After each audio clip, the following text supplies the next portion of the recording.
C'est un réseau algérien d'Algérie qui occupe les squats de la ville de Bordeaux et qui vivent de vols, de cambriolage et autres délits, quoi. Donc ils les ont exploités, ils les ont drogués pour les mettre sous pression et créer une relation de dépendance pour les faire travailler pour eux.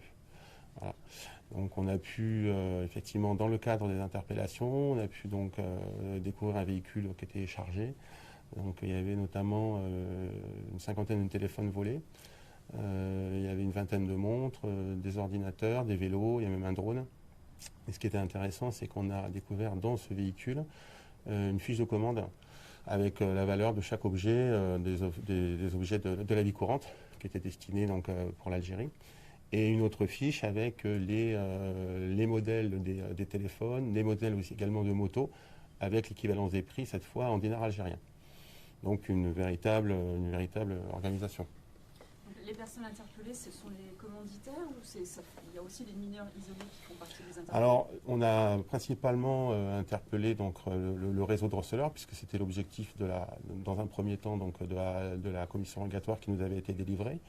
Mais on a également pu interpeller, c'est là où c'est intéressant, parce qu'il est arrivé en fin d'enquête, l'intermédiaire entre donc, tous ces voleurs et le groupe de receleurs.